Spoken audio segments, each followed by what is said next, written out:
Item ಯಾವುದೇ ಇರಲಿ try ಮಾಡಿ ಆಚಿ ಚಿಕನ್ ಮಸಾಲಾ. ಪರಪ್ಪನ ಅಗ್ರಹಾರ ಜೈಲಿನಲ್ಲಿರುವಂತ ವಿನಯ್ ಕುಲಕರ್ಣಿ, ಜೈಲಿನಲ್ಲಿ ವಿನಯ್ಗೆ ಊಟ ಸೇರ್ತಾ ಇಲ್ಲ, ನಿದ್ದೆ ಬರ್ತಿಲ್ಲ. ಕೋರ್ಟ್ನ ಶಿಕ್ಷೆ ಪ್ರಮಾಣದತ್ತ ಕುಲಕರ್ಣಿಯ ಚಿತ್ತ ನೆಟ್ಟಿದೆ.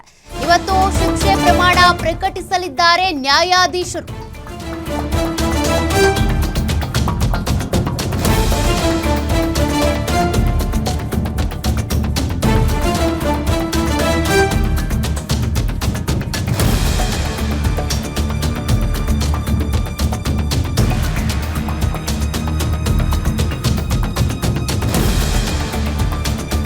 ಜೈಲಿನಲ್ಲಿರುವಂತ ವಿನಯ್ ಕುಲಕರ್ಣಿಗೆ ಈಗ ಊಟ ಸೇರ್ತಾ ಇಲ್ಲ, ನಿದ್ದೆ ಬರ್ತಿಲ್ಲ. ಕಾರಣ ಇವತ್ತು ಶಿಕ್ಷೆಯ ಪ್ರಮಾಣ ಪ್ರಕಟ ಆಗಲಿದೆ.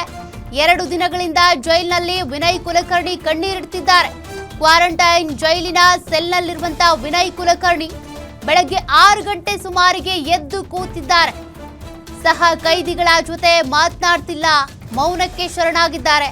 ಶಿಕ್ಷೆ ಪ್ರಮಾಣ ಹೆಚ್ಚಾಗ್ಬಿಟ್ರೆ ಸಂಕಷ್ಟ ಅಂತ ಕುಲಕರ್ಣಿ ಕಣ್ಣೀರಿಟ್ಟಿದ್ದಾರೆ. ಮಾನಸಿಕವಾಗಿ ಮತ್ತು ದೈಹಿಕವಾಗಿ ಕುಗ್ಗಿ ಹೋಗಿರುವಂತ ವಿನಯ್ ಕುಲಕರ್ಣಿ, ಯೋಗೀಶ್ ಗೌಡ ಕೊಲೆ ಕೇಸ್ನಲ್ಲಿ 15ನೇ ಆರೋಪಿ ಆಗಿರುವಂತ ವಿನಯ್ ಕುಲಕರ್ಣಿ ಜೈಲು ಪಾಲಾಗಿತ್ತು. ಇವತ್ತು ಶಿಕ್ಷೆಯ ಪ್ರಮಾಣ ಪ್ರಕಟ ಆಗಲಿದೆ. ಇದರ ಬೆನ್ನಲ್ಲೇ 2 ದಿನದಿಂದ ಕೂಡ ಜೈಲಿನಲ್ಲಿ ಅವರಿಗೆ ಊಟ ಸೇರ್ತಿಲ್ಲ, ನಿದ್ದೆ ಬರ್ತಿಲ್ಲ. ಏನು ಶಿಕ್ಷೆ ಆಗ್ಬಿಡುತ್ತೋ ಏನೋ ಅನ್ನುವಂಥ ಆತಂಕ, ಭಯ, ಢವ. ಹೀಗಾಗಿ ವಿನಯ್ ಕುಲಕರ್ಣಿ ಯಾರ ಜೊತೆನೂ ಮಾತನಾಡ್ತಾ ಇಲ್ಲ, ಮೌನಕ್ಕೆ ಶರಣಾಗಿದ್ದಾರೆ.